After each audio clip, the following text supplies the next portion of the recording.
사람이 이 땅에 태어나면 누구나 이름을 가지게 되죠.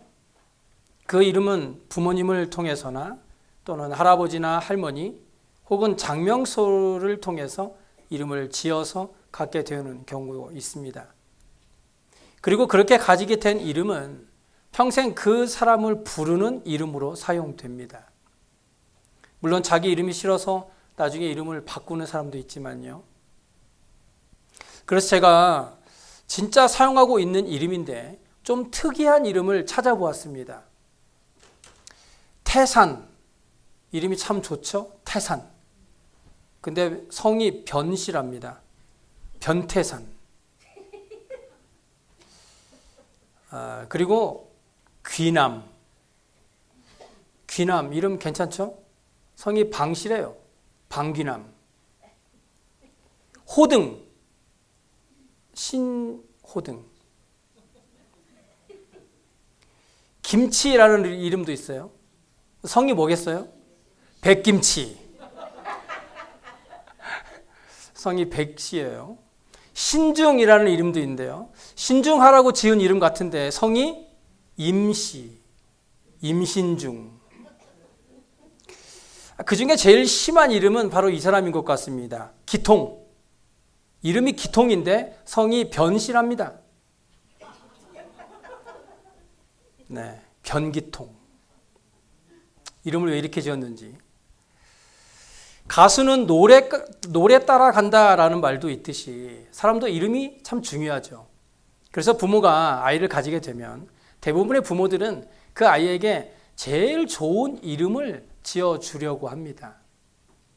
그런데 세상에서 가장 아름다운 이름은 무엇일까요?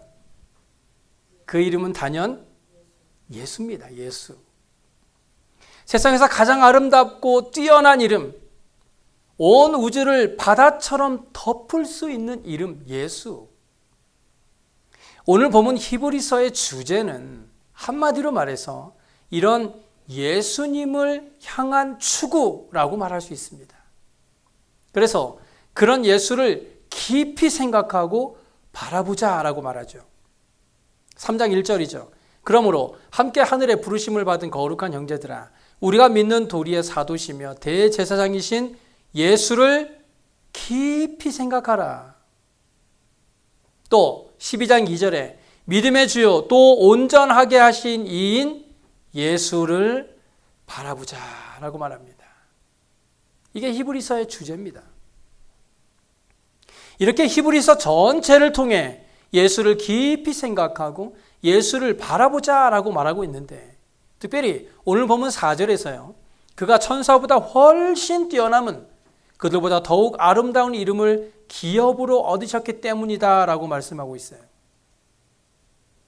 예수의 이름은 이 땅의 어느 인간의 이름이나 하늘의 어떤 천사의 이름과도 견질 수 없다라고 히브리서 기자는 말하고 있어요. 예수야말로 놀라운 이름이요, 지혜와 권능의 이름이고 사랑과 구원의 이름이며 치료와 위로의 이름입니다. 그러므로 예수 그리스도의 이름을 부르는 자에게 하나님은 지혜를 주시고 권능과 능력을 베풀어 주시며 그 마음속에 사랑이 샘물처럼 솟아나게 하십니다. 그래서 예수 그리스도의 이름을 부르는 자에게 구원의 역사를 일으켜 주시고 영적으로나 육적인 질병도 치료해 주시며 상한 마음을 위로해 주십니다. 그렇기 때문에 1장 3절에서 예수님을 하나님의 영광의 광채라고 표현하고 있는 겁니다. 하나님의 영광은 마치 태양과 같아서 그 어떤 사람도 장렬하는 태양을 바로 쳐다볼 수 없는 것처럼 하나님의 영광의 본체를 볼 수가 없습니다. 또 태양이 무섭도록 강력하게 빛과 열을 발하는 것처럼 하나님의 영광, 즉 그분 존재 자체에서는 두렵고 거룩한 빛이 강력하게 쏟아져 나오는 것입니다. 그래서 말라기 4장 2절에 이 하나님을 가리켜 치료하는 광선이라고 말했고요.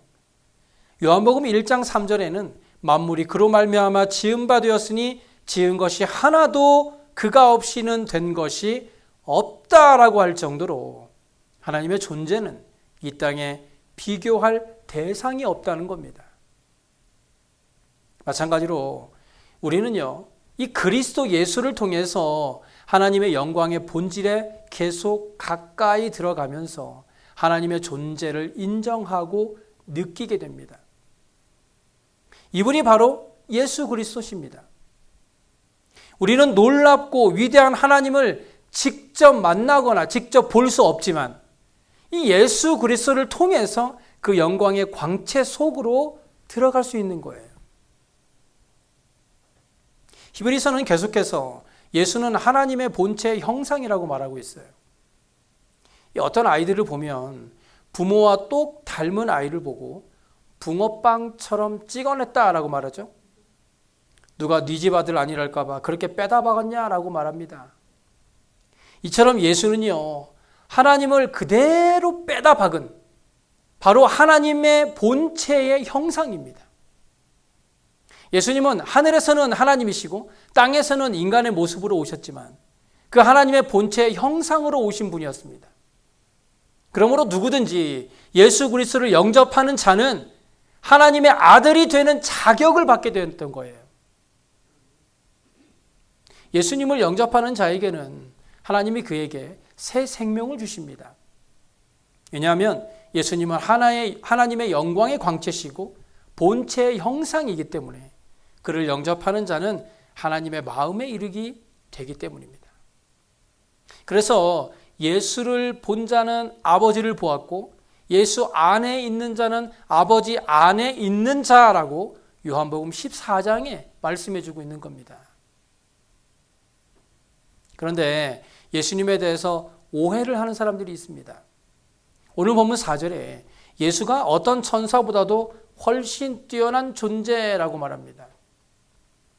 이렇게 말하는 데에는요, 구약 시대로부터 시작되어 그 당시에도 남아있던 천사 숭배 사상이 있었기 때문이에요. 천사를 숭배하던 사람이 있었습니다.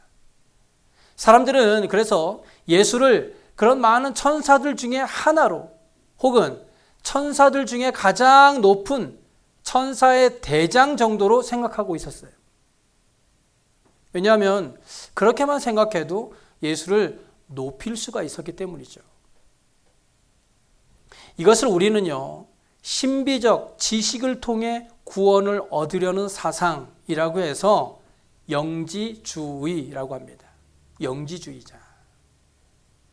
그래서 예수님은 그저 천사와 같은 이런 어떤 영적인 존재나 혹은 신화에나 나오는 전설적인 인물로만 생각하게 하는 것이죠.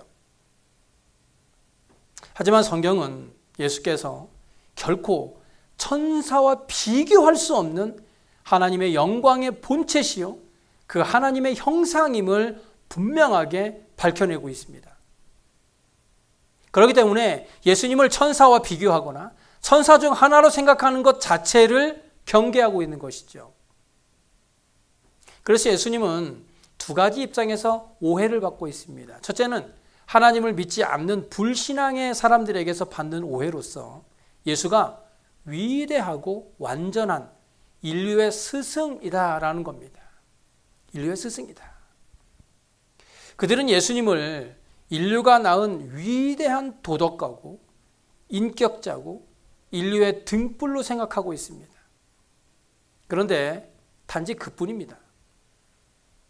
만약 그 사람들이 생각하는 것처럼 그저 그렇게만 생각한다면 우리는 예수가 따라야 할 성인이요 도덕가는 될 수는 있어도 나의 생명을 바쳐서 전해야 할 나의 구주는 아니며 죄와 사망, 절망과 사탄의 세력에서부터 우리를 구원해 줄 수 있는 구세주는 될 수 없다는 거예요. 왜냐하면 그들이 생각하는 예수는 그저 위대한 인간에 불과하기 때문입니다. 둘째로 예수는 교회 다니는 사람들 중에 교의적으로 믿는 이들에 의해서 오해를 받고 있습니다. 소위 지적으로 믿는다라는 명분 아래 예수는 마치 능력이 없는 어떤 주문이나 불교의 돌부처처럼 그 본질과 능력 그리고 영광과 광채가 가려져 있는 겁니다. 그래서 예수님께서 우리에게 주시는 구원과 사랑과 용서와 평화와 기쁨과 생명의 능력은 전혀 잊어버린 채 예수를 믿는다고 하는 껍데기만 뒤집어 쓰고 그저 교회 직분만을 가지고 살아가는 사람들이 많은 것이죠. 이런 사람들은 교회에 나올 때 이 목사님으로 하여금 예수님에 대한 명언을 듣는다거나 예수님이 행했던 기적들을 보면서 어떤 교훈만을 얻으려고 하는 잘못된 신앙생활을 하는 경우가 많습니다. 그러다 보니 예배를 통한 회복도 없고 찬양을 통한 성령의 감동도 없이 그저 예수의 행적에 대한 지식만 쌓고 돌아가는 주일이 되고 마는 거예요. 오늘 본문에서 히브리서 기자는 예수님은 천사가 아니고 하나님의 아들이시다라고 선포하고 있습니다. 하나님은 천사에게 아들이라는 호칭을 주지도 않았고 낳았다라는 표현도 하지 않았어요. 하나님은 오직 자기의 아들 예수 그리스도에게만 내 아들이요 내가 너를 낳았다라고 표현하고 있습니다. 이건 오직 예수 그리스도에게만 하신 표현이에요. 그래서 사무엘 하 7장 14절을 보면 나는 그에게 아버지가 되고 그는 내게 아들이 되리라 라는 말씀이 바로 이런 의미에서 기록된 겁니다. 예수님은 하나님이 부르시는 어떤 천사가 아니에요. 예수님은 오히려 천사를 다스릴 뿐만 아니라 온 우주를 다스리시는 만유의 주님이십니다. 그러므로 예수라는 이 이름 속에는 놀라운 능력이 숨겨져 있고 예수의 이름 속에 하나님의 모든 것이 담겨져 있는 것입니다. 그렇다면 예수라는 이름의 참된 의미는 무엇일까요? 예수라는 이름의 의미는 세 가지로 생각해 볼 수 있습니다. 첫째로 예수는 우리를 구원하는 이름입니다. 사도행전 4장 12절에 보면 다른 이로서는 구원을 받을 수 없나니 천하 사람 중에 구원을 받을 만한 다른 이름을 우리에게 주신 일이 없다라고 말씀합니다. 믿으십니까? 없습니다. 요한복음 14장 6절에는요. 내가 곧 길이요 진리요 생명이니 나로 말미암지 않고는 아버지께로 올 자가 없다고 했어요. 그렇습니다. 예수 그리스도를 통하지 않고는 하나님 아버지께로 갈 자가 없습니다. 예수님은 그렇게 유일한 구원의 길이고 참된 길이고 진리고 생명이 되십니다. 예수님은 길을 알려주는 사람이 아니라 길 자체입니다. 예수님은 진리를 보여주시는 분이 아니라 진리 자체이십니다. 생명을 얻게 하는 분이 아니라 생명 자체가 되십니다. 그래서 예수를 믿는 자에게는 생명이 충만한 거예요.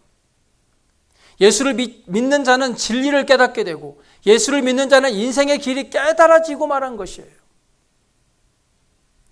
둘째로 예수는 모든 사람이 무릎을 꿇고 불러야 할 이름입니다. 우리가 그냥 불러서는 안 돼요.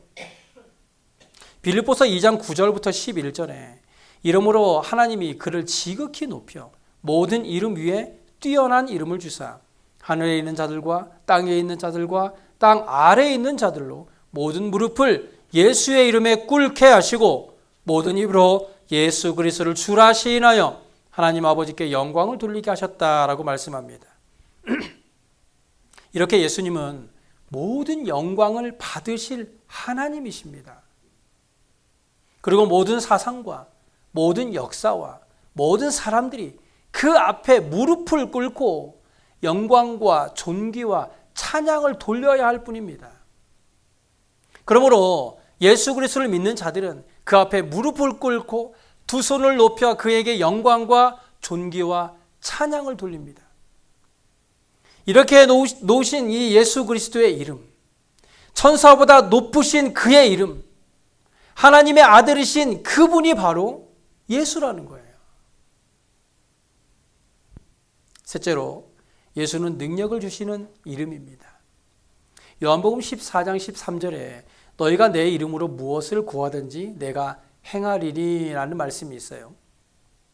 예수 그리스도를 믿는 우리가 어떤 기도를 드릴 때에 그것이 무엇이든지 예수 그리스도의 이름으로 하나님께 구하면 그 기도를 예수님께서 행하셔서 이루어 주신다는 겁니다. 그래서 우리가 기도할 때 언제나 예수 그리스도의 이름으로 기도를 마치는 것이죠. 기도는 반드시 예수 그리스도 이름으로 합니다.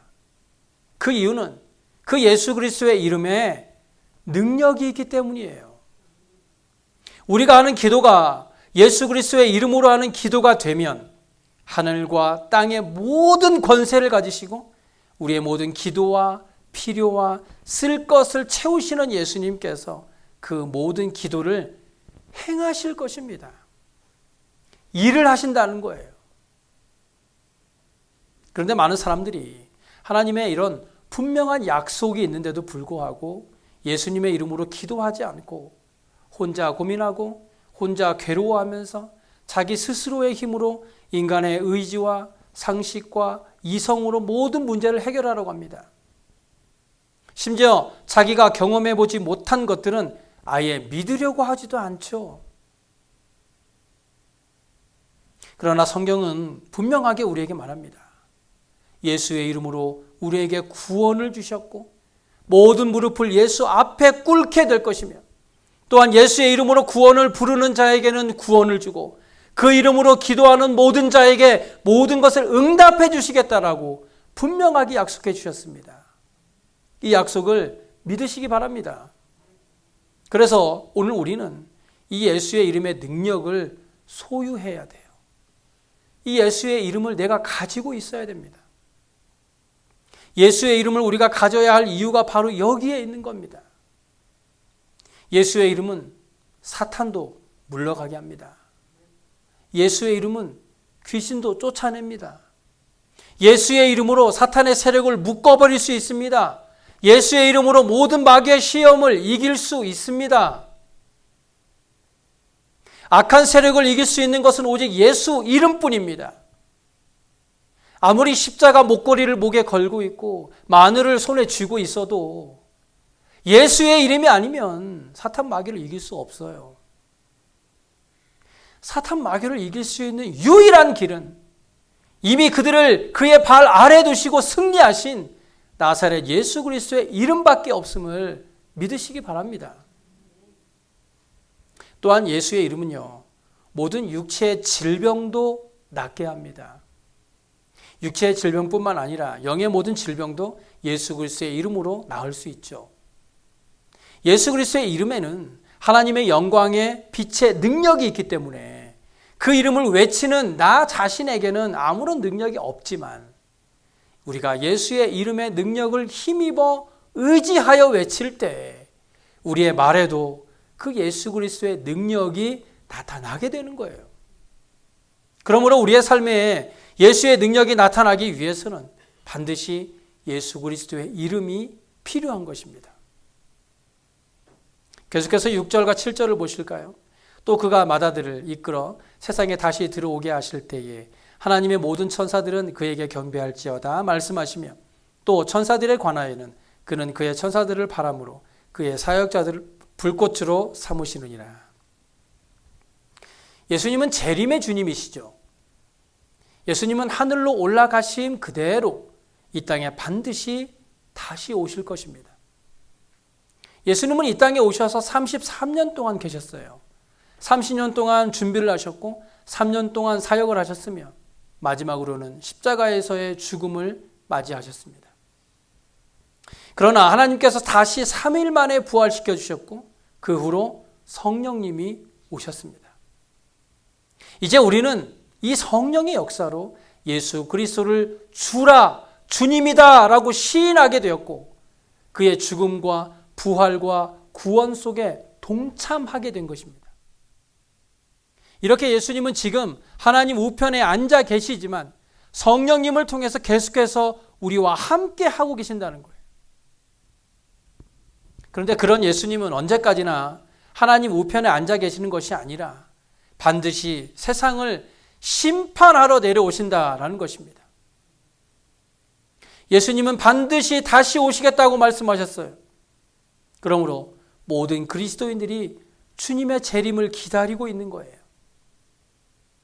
주님이 다시 오실 때까지, 주님이 다시 심판주로 오실 때까지 우리는 그를 기다리며, 그를 기다리고 바라보며, 그를 사랑하며 그의 뜻대로 이 세상에서 모든 질병과 고통과 모든 어려움을 이기고 견디며 살아가고 있는 것입니다.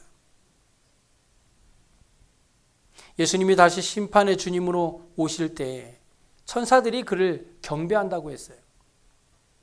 예수님이 다시 오실 때 천사들은 예수의 수종을 들며 천군과 함께 나팔을 불며 이 땅에 다시 오게 될 겁니다. 그래서 본문 8절과 9절에 아들에 관하여는 하나님이여 주의 보좌는 영영하며 주의 나라의 균은 공평한 균이이다. 주께서 의를 사랑하시고 불법을 미워하셨으니 그러므로 하나님 곧 주의 하나님이 즐거움의 기름을 주께 부어 주를 동료들보다 뛰어나게 하셨도다 라고 말씀하고 있는 겁니다.